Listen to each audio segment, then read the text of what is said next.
गोदानै जोनोम मोनबावबाय आइराखि मुंनि मोनसे बर'नि थियेटार। मोनसे समनि बर' सावथुन मुलुगनि मुंदांखा फावखुंग्रि पामफुलि गयारीनि नाजानायाव जोनोम मोनदों बर'नि थियेटार आइराखि। बाक्सा जिल्ला सालबारि महकुमानि सिङाव थानाय रुपहि गरामारायाव आइराखि थियेटारखौ दिनै बेखेवनाय जायो। बे बेखेवनाय हाबाफारियाव गाहाय आलासि महरै नुजाथिफैदों सालबारि बियाबनि TCLCC मासिगिरि बिन'द मुसाहारिया। गोदानै बेखेवनाय आइराखि थियेटारनि फावगिरि महरै थियेटारनि बिगोमा पामफुलि गयारीजों लोगोसे गाहाय फावखुंग्रि महरै निरिबिलि रामसियारि आरो गाहाय फावखुंगुर महरै जोंमा बसुमतारिया फाव खालामगोन। बिथांमोननि अनगायैबो गोबां महरगिरिफोर आरो 60 रिंगु दामसाफोराबो बे आइराखि थियेटाराव खामानि मावगोन।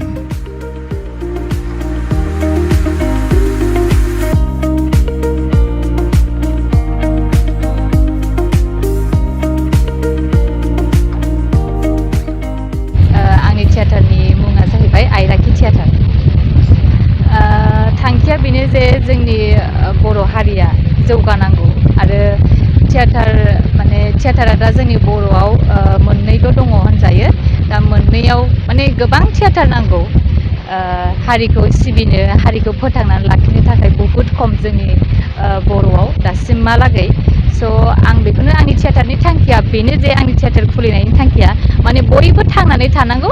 जोंनि कालचारनि मानसिफोरा गोबां आलाय सिलाय जानानै दं। मोननै थियेटारजोंल' सोलिनो हाया हिसाबै आरो गोबां थियेटार ओंखारबावनांगौ आंनि हिसाबाव। बर' समाजाव आं बेखौनो मेसेज हरनो सानो जे जोंनि बर'फोरा थियेटारखौबो नायनांगौ आरो नायनानै जोंबो जेसेबां हायो मोजां मेसेज होनो नाजागोन आरो बे जोंनि थियेटारनि जिखिनि जों आयदा देखायगोन बे देखायनायाव जाहाथे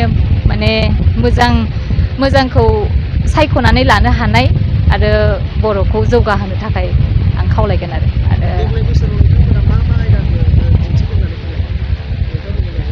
नायजाबनि मुंफोरा मोनसेया जादों फाखन, ओमफ्राय मोनसेया जादों दाहा, ओमफ्राय मोनसेया दाबो रेडि जाथ'वाखै आरो सोलिबोगासिनो दं। नामा मामोनलाय? आरो जोंनि आइराखि थियेटाराव हिर'आ जाहैदों जोंमा, ओमफ्राय हिर'इना जाहैदों निरिबिलि। जोंनि बे बाक्सानिनो होनजायो, ओमफ्राय दिखियाजुलिनि हिर'आ। आसा खालामो रायजोफोरा निस्सय मोजां मोनगोन, नायनानै मोजां मोनगोन।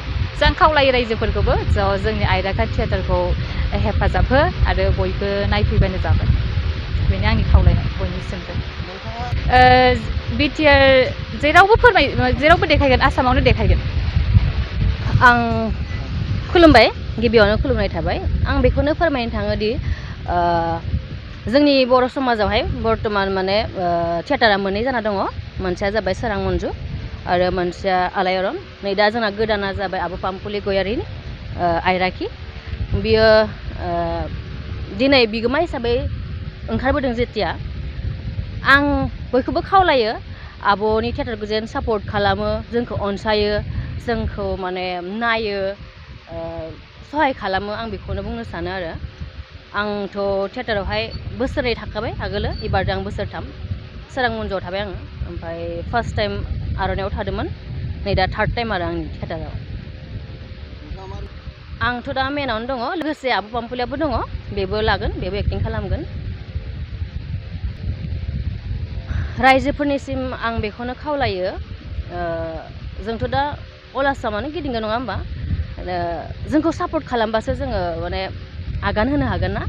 आरो जोंखौ जेन बयबो सापर्ट खालामो, अनो, हेल्प खालामो, आं बेखौनो बुंनो सानो आरो।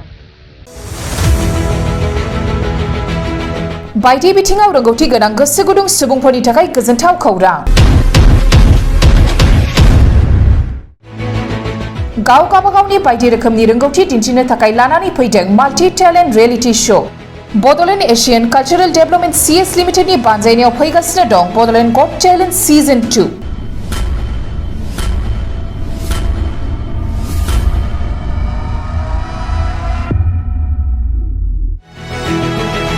फैगौ 25 जुलाइनिफ्राय जागायनानै 26 आगस्तसिम रायजोनि दाब दाब जायगाफोराव खुंजागोन बड'लेण्ड गट टेलेन्ट सिजन 2 नि अडिशन।